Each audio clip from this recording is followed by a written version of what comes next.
உங்க நகையை மீட்டு பெஸ்ட் ரேட்க்கு வாங்கி டிஃபரன்ஸ் அமௌண்ட் கொடுத்துருவாங்க. Call 8880 300 300. அடுப்பறையில் கடுகு டப்பாவில் இல்லத்தரசிகள் பாதுகாக்கும் பணத்திற்கும் நாட்டின் கஜானாவில் வைத்து பாதுகாக்கப்படும் பணத்திற்கும் பரிச்சயமான ஒரு சொல் பட்ஜெட். நாடானாலும் சரி வீடானாலும் சரி பட்ஜெட்டிற்குள் அடங்கிய செலவினங்கள் எப்பொழுதும் வாழ்க்கையை செழிப்பாகவே வைத்திருக்கும். பொருளாதார கட்டமைப்பின் முதுகெலும்பாக திகழும் பட்ஜெட்டின் முக்கியத்துவத்தை உணர்ந்து இந்திய அரசியல் சாசனத்தில் பட்ஜெட் பற்றிய வரையறைகள் நிர்ணயம் செய்யப்பட்டுள்ளன. இத்தனை அரசியல் முக்கியத்துவம் வாய்ந்த நிதிநிலை அறிக்கை நாடாளுமன்றத்தில் நாளை தாக்கல் செய்யப்பட உள்ளது. சுமார் 140 கோடி மக்கள் தொகை கொண்ட இந்தியாவில் உலகளவில் 17.7% மக்களை கொண்ட நாட்டில் நிதிநிலை அறிக்கை தாக்கல் செய்வது ஒன்றும் சாதாரண காரியமல்ல. எனினும் அந்த நிதி சரியான வகையில் மக்களை போய் சேர்கிறதா, சரியான திட்டங்களுக்கு ஒதுக்கப்படுகிறதா, நிதியை திரட்டுவதற்கு அரசுகள் என்ன செய்கின்றன என்பது குறித்தெல்லாம் அறிந்து கொள்ள வேண்டியது அவசியமாகிறது. பொது தேர்தல் நடத்தப்படும் ஆண்டுகளில் இடைக்கால பட்ஜெட்டையே அப்பொழுதைய மத்திய அரசு தாக்கல் செய்ய வேண்டும். தேர்தலில் வென்று அடுத்து ஆட்சியமைய உள்ள அரசு முழு பட்ஜெட்டை தாக்கல் செய்யும். பொதுவாக பட்ஜெட் என்பது இனிப்பும் கசப்பும் கலந்த ஒரு கலவையாக பார்க்கப்படுவது வழக்கம். ஆனால் பட்ஜெட் ஆவணங்களை அச்சிடும் பணி இனிப்பு மட்டுமே பரிமாறி தொடங்கப்படுகிறது. அந்த நிகழ்வுக்கு பெயர்தான் அல்வா கிண்டும் நிகழ்ச்சி. இந்தியாவில் பட்ஜெட் தாக்கலின் போது கடைபிடிக்கப்படும் சுவாரஸ்யமான நடைமுறைகளில் இதுவும் ஒன்று. மத்திய நிதியமைச்சராக இருப்பவர் ஒரு பெரிய கிடாயில் கிண்டப்படும் அல்வாவை பட்ஜெட் தயாரிப்பு பணியில் ஈடுபடும் ஊழியர்களுக்கு பகிர்ந்தளித்து பட்ஜெட் ஆவணங்களை அச்சிடும் பணியை தொடங்கி வைப்பார். நார்த் பிளாக்கின் கீழ்த்தளத்தில் இதற்கென்று மிகப்பெரிய அச்சகம் அமைக்கப்பட்டுள்ளது. பட்ஜெட் ஆவணங்களை அச்சடிக்கும் பணி தொடங்கியது முதல் நாடாளுமன்றத்தில் நிதியமைச்சர் பட்ஜெட் உரை நிகழ்த்தும் வரை சுமார் 2 வார காலகட்டத்திற்கு பட்ஜெட் தயாரிப்பு பணிகளில் ஈடுபடும் 100க்கும் மேற்பட்ட ஊழியர்கள் நார்த் பிளாக்கின் கீழ்த்தளத்திலேயே தங்க வைக்கப்படுவார்கள். அவர்களுக்கும் வெளியுலகத்திற்குமான தொடர்பு முற்றிலும் துண்டிக்கப்படும் அளவிற்கு அவர்கள் அந்த வளாகத்தில் பூட்டி வைக்கப்படுவார்கள். அவர்கள் வீட்டிற்கு சென்று வர முடியாது. குடும்பத்தினரிடம் தொலைபேசியில் கூட தொடர்பு கொள்ள முடியாது. பட்ஜெட் ரகசியங்களை காக்க மேற்கொள்ளப்படும் இந்த அதிரடி நடவடிக்கைகளின் நீட்சியாக நிதியமைச்சருக்கு கூட கட்டுப்பாடுகள் உள்ளன. ஒவ்வொரு துறைக்கும் எவ்வளவு நிதி ஒதுக்கீடு செய்யப்படுகிறது என்பது போன்ற முக்கிய தகவல்கள் அடங்கிய ப்ளூ ஷீட்களை, ஆவணங்களை அச்சிடும் பணியை பார்வையிட வரும் நிதியமைச்சர் தன்னுடன் எடுத்து செல்ல அனுமதி கிடையாது. பட்ஜெட்டுக்கு முழு பொறுப்பாளியான நிதியமைச்சருக்கும் கூட இவ்வாறு கட்டுப்பாடுகளை விதிக்கும் அளவிற்கு பட்ஜெட் ரகசியங்கள் காக்கப்படுகின்றன. பட்ஜெட் ரகசியங்களை காக்க இவ்வாறு தீவிர கண்காணிப்பு மேற்கொள்ளப்படுவது ஏன்? நார்த் பிளாக்கில் உள்ள அச்சகத்திற்கு பட்ஜெட் ஆவணங்கள் அச்சிடப்படுவது மாற்றப்பட்டது ஏன் என்பதற்கு ஒரு பின்னணி உண்டு. 1950ஆம் ஆண்டு வரை குடியரசுத் தலைவர் மாளிகையில் உள்ள அச்சகத்தில்தான் பட்ஜெட் ஆவணங்கள் அச்சிடப்பட்டு வந்தன. ஆனால் அந்த ஆண்டு அச்சிடப்பட்ட சில முக்கியமான பட்ஜெட் ஆவணங்கள் முன்கூட்டியே கசிந்து பெரும் சர்ச்சையை ஏற்பட்டது. இந்த சம்பவத்திற்கு பின்னர் பட்ஜெட் அச்சிடும் பணி டெல்லி மிண்டோ சாலையில் உள்ள அரசு அச்சகத்திற்கு மாற்றப்பட்டது. பட்ஜெட் ரகசியங்களை காப்பதில் அதிக கவனம் செலுத்தப்பட்டது. பின்னர் 1980ஆம் ஆண்டு முதல் பட்ஜெட் ஆவணங்கள் அச்சடிக்கும் பணி நார்த் பிளாக்கின் கீழ்த்தளத்தில் உள்ள அச்சகத்திற்கு மாற்றப்பட்டது. முற்றிலும் குளிரூட்டப்பட்டு அதிநவீன அச்சு இயந்திரங்கள் அங்கு அமைக்கப்பட்டன. பட்ஜெட் தாக்கலின் போது கடைபிடிக்கப்படும் பாரம்பரிய நடைமுறைகள் அல்வா கிண்டும் நிகழ்வோடு நின்று விடுவதில்லை. வெள்ளையர் ஆட்சி காலத்தில் தொடங்கி வைக்கப்பட்ட நடைமுறைகள் சில தற்பொழுதும் தொடர்ந்து வருகின்றன. அதில் ஒன்று பட்ஜெட் உரை அடங்கிய காகிதங்களை தோளால் செய்யப்பட்ட பேக்கில் வைத்து நாடாளுமன்றத்திற்கு நிதியமைச்சர் கொண்டு வருவது. பட்ஜெட் தாக்கல் அன்று அந்த பிரீப்கேஸை கையில் தாங்கியபடி நாடாளுமன்றத்திற்கு வரும் நிதியமைச்சர் நாடாளுமன்ற வளாகத்தில் சிரித்தபடியே ஊடகங்களுக்கு போஸ் கொடுப்பது பட்ஜெட் தாக்கல் என்றவுடன் பொதுமக்கள் நினைவு கூறும் ஒரு காட்சி. அந்த பிரீப்கேஸ் பெரும்பாலும் சிவப்பு நிறத்திலேயே இருக்கும். பகெட் என்கிற லத்தீன் வார்த்தையிலிருந்து பிறந்ததுதான் பட்ஜெட். பகெட் என்பதற்கு தோள்பை என்று அர்த்தம். எனவே பட்ஜெட் என்ற வார்த்தையை சித்தரிக்கும் விதமாக தோளாலான பேக்கில் நிதிநிலை அறிக்கை ஆவணங்களை இங்கிலாந்து நிதியமைச்சர்கள் கொண்டு வருவது வழக்கம். அந்நாட்டவர்கள் இந்தியாவை ஆண்ட போது இந்தியாவிலும் இந்த பழக்கத்தை தொடங்கி வைக்க அவை தற்பொழுதும் தொடர்ந்து வருகிறது. பட்ஜெட் விஷயத்தில் பல்வேறு பாரம்பரிய நடைமுறைகளை உடைத்த பெருமை பாஜகவை சேரும்.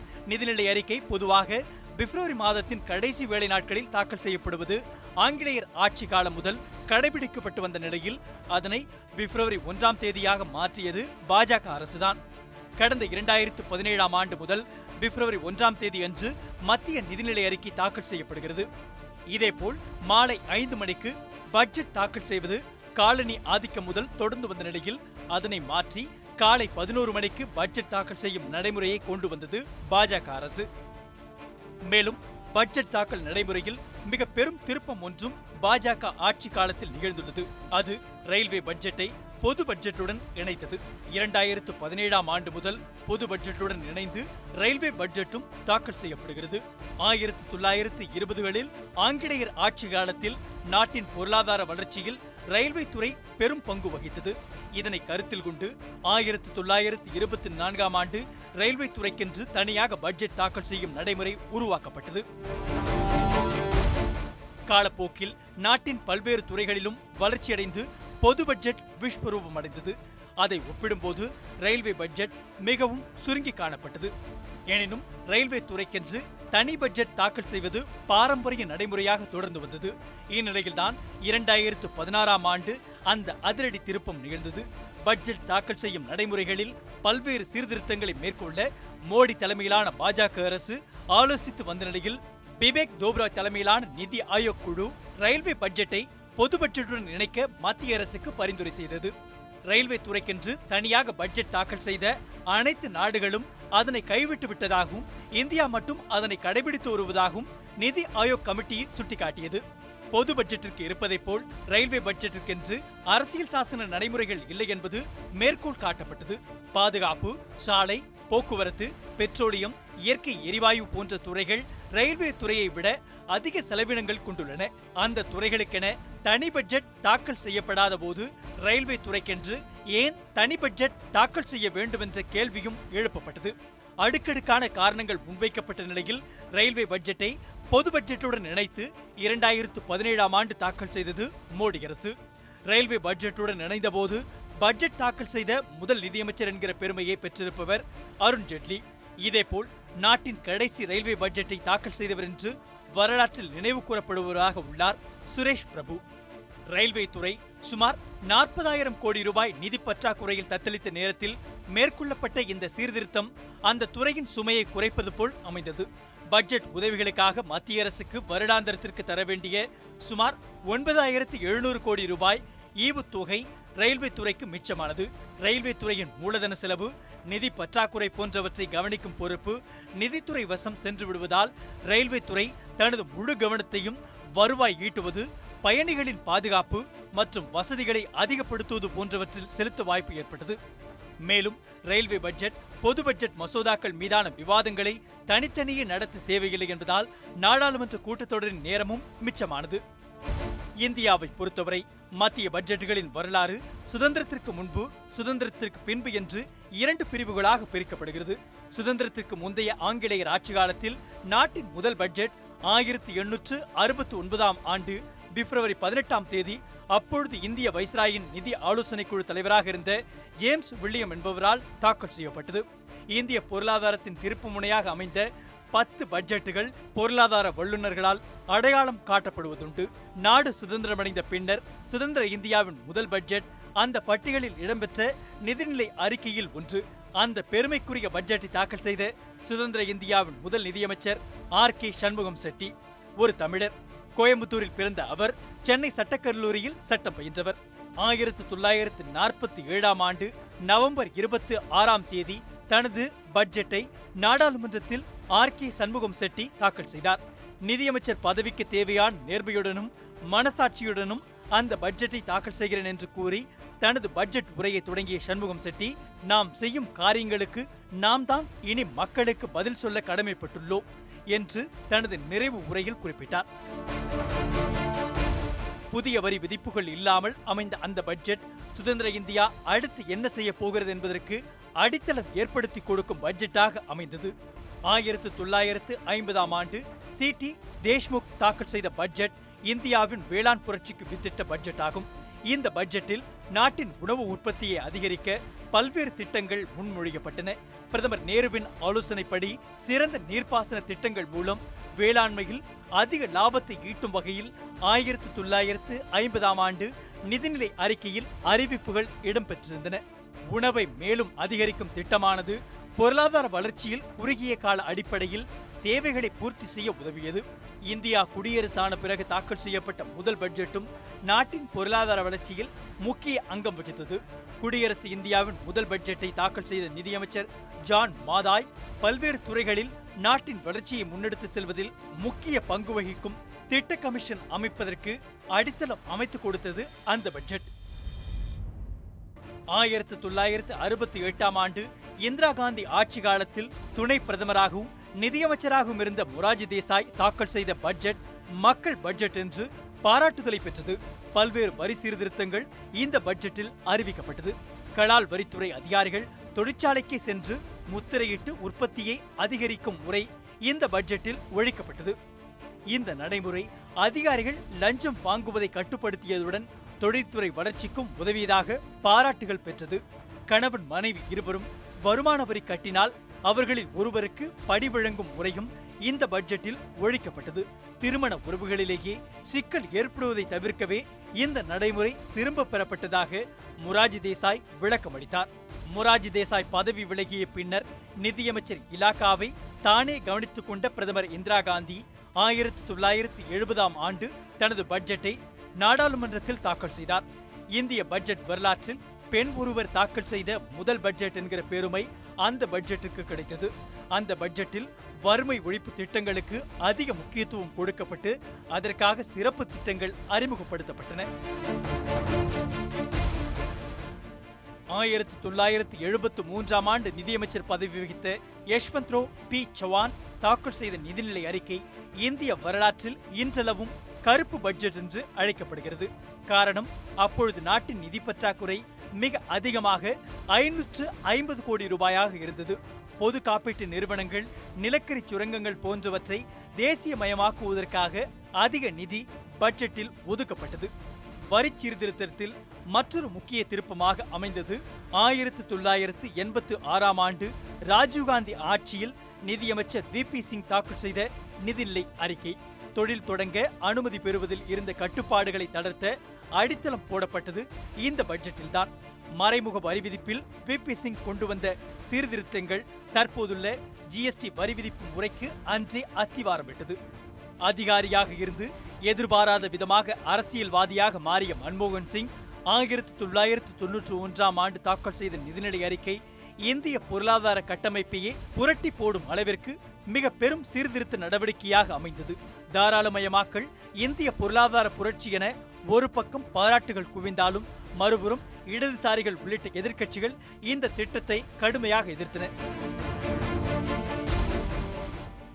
1996ஆம் ஆண்டு தேவகவுடா தலைமையில் அமைந்த ஐக்கிய முன்னணி ஆட்சி காலத்தில் நாட்டின் நிதியமைச்சராக முதல் முறையாக பதவி வகித்த ப. சிதம்பரம் 1997ஆம் ஆண்டு தான் தாக்கல் செய்த இரண்டாவது பட்ஜெட்டில் பல்வேறு அதிரடிகளை வெளியிட்டார்.